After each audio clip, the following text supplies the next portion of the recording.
کرنا ہے۔ پہلا سوال ہے کہ اب یہ چوروں اور ڈاکوں کی کوئی ہمیں تفریق تک کو پتہ چلے کہ اس ملک میں چور اور ڈاکو اور شریف آدمی، اچھے اور برے کی تمیز کا آج تک ہمیں نہیں پتہ چل سکا۔ جب یہ پچھلے دنوں 2017 سے یہ شروع کام ہو گیا تھا، 16 سے ہی بلکہ نواز شریف صاحب کے خلاف، تو میں نے قومی اسمبلی میں یہ بات کی تھی۔ میں نے کہا بات ہے کہ یہ وہی نواز شریف ہے جس کو آپ نے پہلے جنرل پرویز مشرف کا طیارہ گرا رہا تھا اور ایک بہت بڑا قومی مجرم، بہت بڑا لٹیرا، بہت بڑا ایک دہشت گرد آپ نے بنا کے قوم کے سامنے پیش کیا، اور اس نواز شریف کو آپ نے جیل میں ڈالا، سزائیں دی، آخر اس کے ساتھ مکا کیا، اس کو NRO دیا اور 10 سال کے لیے وہ چلا گیا۔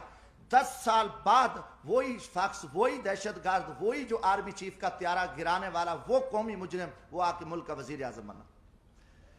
آپ نے آصف زرداری پہ 7 سال جیل میں رکھا، دنیا کا بدنام زمانہ، دنیا کی کرپشن، دنیا کی لوٹ مار، دنیا کا لٹیرا سرے میل، وہ ساری گینگ آصف زرداری اتنا بڑا لٹیرا، 7 سال کا مجرم 7 سال بعد رہا ہوتا ہے، وہ صدر پاکستان بنتا ہے۔ اس کے بعد پھر یہ فارمولا کہ نواز شریف نے وہ میمو گیٹس ہوں، وہ ڈان لیکس ہوں، ملک دشمن، اس نے مودی کے ساتھ دوستی لگائی، اس نے افواج پاکستان کے خلاف سازش کی، اس نے جندال کے ساتھ بیٹھ کے افغانستان میں سکریپ کا سودا کیا، راستے میں اس کی گاڑیاں بارڈر پہ پکڑی گئیں، ان کو بڑا کچھ کیا، اور اس کے بھائی کے اوپر شہباز شریف، اس کی بیٹی، ان کے بھتیجے، سب قومی مجرم ڈکلیئر ہوئے، جنہوں نے اساس اداروں کے قومی راز امریکن کو دیے، مودی کو دیے، ان کی نواسی کی شادی میں اس نے شرکت کی، اس کو، اور اربوں کا وہ مجرم ہے۔ اب اس کو آپ پکڑ لیتے ہیں، اچانک وہ مجرم، اس کی سپریم کورٹ بیٹھتی ہے، سزائیں ہو جاتی ہیں، نااہل ہو جاتے ہیں، وہ بیمار ہوتا ہے، اس کو ماضی کی طرح بھگا دیتے ہو۔ اب ان کے پورے وزیر مشیر آپ دیکھیں کہ شہباز شریف ضمانت پہ، وزیر داخلہ جو رانا ثناء اللہ صاحب ہے، اس کو کس نے پکڑا؟ ANF نے، اینٹی نارکو ٹیکس نے، اس کو فوجیوں نے پکڑا، اس کے اوپر 15 کلو ہیروین کی FIR، وہ ضمانت پہ ہے، وہ وزیر داخلہ ہے۔ یہ سارے پکڑے گئے مجرم تھے۔ مجرموں کے بعد آپ دیکھیں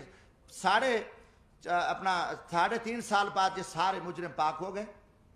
ساری چیزیں ختم ہو گئیں، اچانک مکا ہوتا ہے، اچانک سودے بازی ہوتی ہے، اچانک عدم اعتماد آ جاتا ہے، اور وہ سارے چور لٹیرے جو افواج پاکستان کے خلاف گالیاں دینے والے، قومی راز دینے والے، پاکستان کو لوٹنے والے، وہ گینگز آ کے وہ وزیر اعظم بھی بن جاتا ہے، شہباز شریف، اس کی پوری ٹیم بھی آ جاتی ہے، اب نواز شریف بھی پاک ہے۔ یہ قوم کے ساتھ آپ مذاق چھوڑ دو، کم از کم میں پاکستانی ہوں، جمشید دستی کا جینا مرنا یہ ملک ہے، میں مزدور آدمی ہوں، نہ میرے اثاثے ہیں، نہ میری کوئی لوٹ مار ہے، نہ میری کرپشن ہے۔ میں پاکستان کی عزت کے لیے، اس ملک کی بقا کے لیے میں بولوں گا، چاہے وہ کوئی جرنل ہو، فوجی، چاہے وہ عدلیہ کا چیف جسٹس ہو، چاہے وہ کوئی سیاستدان ہو، یہ ہمارے اوپر ایمانی ذمہ داری ہے، اللہ کا حکم ہے کہ آپ سچی بات کو جو ہے نا آپ نہ چھپاؤ۔ تو یہ میں ضرور بات کروں گا۔ اب قوم سمجھ چکی ہے کہ کھیل کیا کھیلا جا رہا ہے، اب اس کا کوئی جواب دینے کو تیار ہے؟ جب آپ کل ان کو چور ڈاکو کہہ رہے تھے، آج ان کی وضاحتیں کر رہے ہو، وہی جسٹس جو آج ماشاءاللہ ہمارے چیف جسٹس عمر عطا بندیال صاحب کل انہی بینچوں میں ان کو سزائیں دے رہے تھے، انہی کو مجرم ڈکلیئر کر رہے تھے، انہی کے اوپر حکم چل رہے تھے، آج وہی چیف جسٹس رات کو بیٹھتے ہیں اور ان کو پاک کر کے، کلیئر کر کے اور سارا کچھ کر کے کہتے ہیں جی صاف ہے۔ اب یہ چیز نہیں چلے گی۔ پہلی بات ہے کہ دیکھیں ہم غریب طبقے کے لوگ ہیں، ہم لاشیں اٹھا رہے ہیں، ہم لوگوں کی خدمت کر رہے ہیں۔ میں وہاں بھیک مانگ کے غریب مزدوروں کے بچوں کے لیے، جہاں عورتوں کو ذبح کیا جاتا تھا، جہاں جگیرداروں کے ڈیرے پہ غریبوں پہ کتے چھوڑے جاتے تھے، وہاں ایک میں شخص نے جدوجہد کر کے ہم محنت کر رہے ہیں، لاشیں اٹھا رہے ہیں، دریاؤں میں کھڑے ہیں، ہم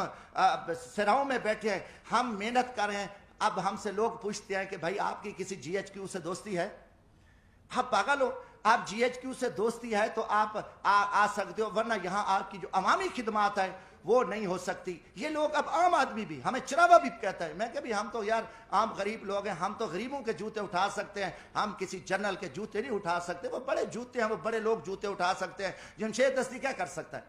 آج آپ نے سیاست کو تباہ کر کے رکھ دیا۔ آج وہ پیپلز پارٹی، وہ بھٹو کا نظریہ تھا، آج آصف زرداری اسٹیبلشمنٹ کے آگے لیٹا ہوا ہے۔ آپ نے ایک دروازہ کھولا ہے، اور سیاستدانوں کو آپ کتے کی طرح خیرات ڈالتے ہو اور وہ ارد گرد یہاں پھر رہے ہیں، عوام مر رہی ہے، لوگ ذلیل ہیں۔ اسلام آباد میں ایک تماشا لگا ہوا ہے، آپ نے نہ رمضان شریف کا کوئی تقدس کا خیال کیا، نہ آپ کو آپ کی عزت ہے۔ آپ ایک اقتدار کے حوث کے پجاری ہیں، آپ ایک فرعونیت میں بیٹھ کے آپ پورے نظام کو تہس نہس کر دو، اٹھا دو، مار دو، جو کچھ کر دو، کوئی آپ کے سامنے بات نہیں کہا۔ ہم بولیں گے، ہم ضرور بولیں گے، ہم نہ کسی جنرل کے سے ڈرتے ہیں، نہ میں کسی سپریم کورٹ سے ڈرتا ہوں، میں اللہ کی ذات سے ڈرتا ہوں۔ ہم انشاءاللہ اس ملک کی بقا کے جہاں بھی ہمیں موقع ملا، آج بھی میرا دل زخمی تھا، کافی دنوں سے جھوٹ چل رہا ہے، میڈیا کو بھی پہ بھی تماشا لگا ہوا ہے، کوئی کتنے لوگ میڈیا کے تھے جو کل کیا تھے، آج بیچارے کہاں کھڑے ہیں، کس مجبوری کے تحت کھڑے ہیں، کیا کیا معاملات ہیں، مگر قوم سمجھ چکی ہے، قوم جان چکی ہے۔ گزارش ہے میرے بھائیوں، حالات بڑے تنگ ہیں ملک کے، پاکستان ایک خوفناک خانہ جنگی کی حالت میں آ چکا ہے۔ ان کے آگے سب کچھ پڑا ہے، ان کے آگے اختیارات بھی ہیں، ان کی ٹیبل پہ کھانے ہزاروں چیزیں ہیں، سب کچھ پڑا ہے، مگر ان کو زمینی حقائق کا پتہ نہیں ہے۔ لوگوں کے آنکھوں میں خون نکل رہا ہے، ہر طرف ملک مہنگائی، بے روزگاری، لوٹ مار، نا انصافی، ہر پھنس چکا ہے۔ میں ایک زمین میں دیکھو، لیڈر بنتے نہیں ہوتے، لیڈر پیدا ہوتے ہیں۔ آپ جب جی ایچ کیو سے لیڈر بنا کے قوم پہ مسلط کرو گے تو یہ تباہی کریں گے، انہیں عوام میں کیا جا کے کرنا ہے،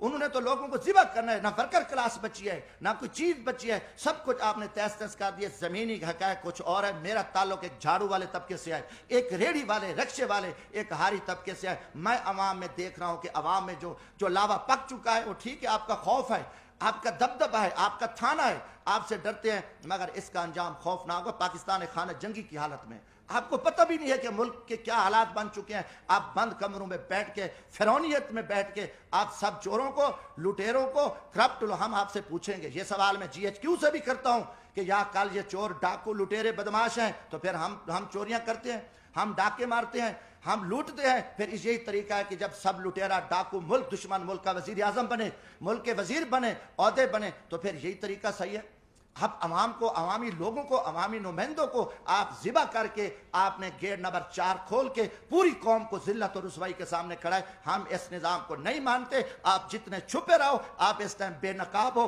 قوم آپ سے سوال کرتی ہے۔ جمشید دستی پوری قوم کا نمائندہ ہے، میں عام آدمی میں آپ سے پوچھتا ہوں کہ یہ تماشے کیا لگے ہوئے، یہ کتنا عرصہ آپ نے یہ تماشے لگا کے آپ پاکستان کو بند گلی میں دھکیل دیا ہے۔ دوسری چیز ہے، میں کسی کا وکیل نہیں ہوں، جس طریقے سے آپ نے اس وقت عمران خان کی حکومت کو ختم کیا، اس سے مجھے گلہ ہے، مجھے تکلیف ہے۔ میں خود میں